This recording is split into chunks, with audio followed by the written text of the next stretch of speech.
ब्रह्म राक्षस की कहानी। दोस्तों, यह कहानी है वृक्षपुर गांव की, जो बहुत डरवाना है। चलिए दोस्तों, कहानी शुरुआत करते हैं। एक घने जंगल के बीचों बीच बसा हुआ एक प्राचीन गांव था, जिसका नाम था वृक्षपुर। यह गांव अपने विशाल और रहस्यमय बरगद के पेड़ों के लिए प्रसिद्ध था। इन पेड़ों के बारे में कहा जाता था कि उनमें एक अदृश्य शक्ति निवास करती है।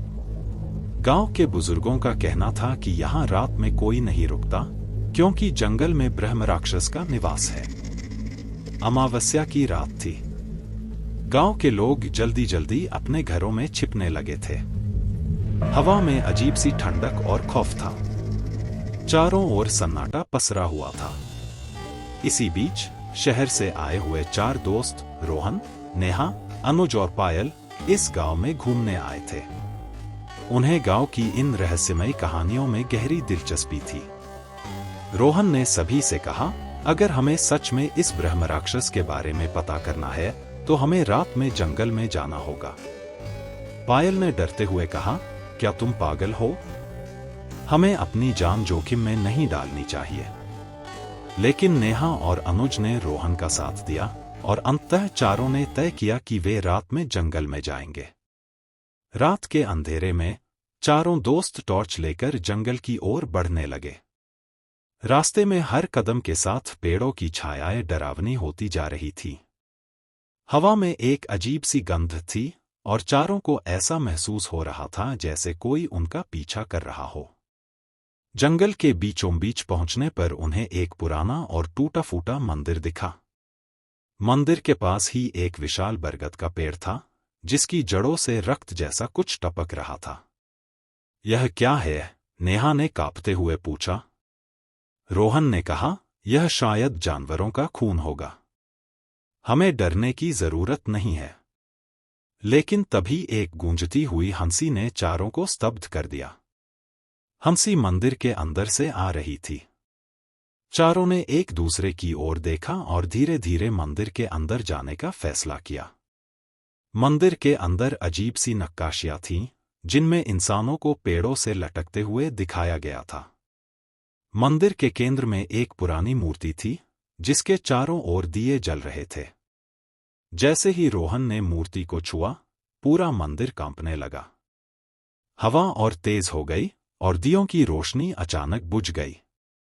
तभी एक भयानक आकृति उनके सामने प्रकट हुई।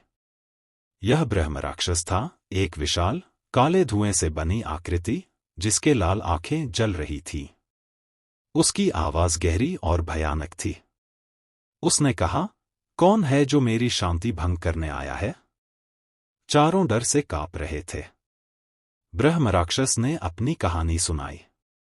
वह एक समय में एक ज्ञानी ब्राह्मण था, जिसे अन्याय और धोखे से मारा गया था। उसकी आत्मा इस बरगद के पेड़ में कैद हो गई थी और अब वह हर उस व्यक्ति को मार देता था जो उसकी शांति भंग करता था। नेहा ने साहस जुटाकर कहा, हम आपको मुक्त करने आए हैं। कृपया हमें नुकसान न पहुंचाए। ब्रह्म राक्षस ने कहा, मुझे मुक्त करने के लिए तुम्हें अपनी सबसे बड़ी बलि देनी होगी। चारों के बीच तनाव बढ़ गया। रोहन ने कहा, मैं अपनी जान देने को तैयार हूं, लेकिन तुम मेरे दोस्तों को छोड़ दो। लेकिन तभी पायल ने एक पुरानी किताब निकाली, जिसे उसने गांव के बुजुर्ग से लिया था। उसमें लिखा था कि ब्रह्म राक्षस को मुक्त करने के लिए मंत्रोच्चार करना होगा और उसकी कहानी के साथ न्याय करना होगा।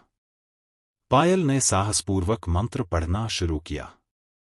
ब्रह्म राक्षस ने उन्हें रोकने की कोशिश की, लेकिन दोस्तों ने मिलकर उसका सामना किया। आखिरकार मंत्र पूरा हुआ और ब्रह्म राक्षस की आत्मा शांत हो गई। वह गायब हो गया और मंदिर की सारी ऊर्जा सामान्य हो गई। सुबह होते होते चारों ने गांव लौटकर सारी कहानी सुनाई। गांव वाले खुश थे कि अब जंगल में शांति थी। लेकिन दोस्तों को एहसास हुआ कि हर कहानी का सच जानना हमेशा सुरक्षित नहीं होता। दोस्तों, आप लोग मेरे चैनल को सब्सक्राइब कर दीजिए प्लीज दोस्तों, और कमेंट भी कर दीजिए दोस्तों, और लाइक भी।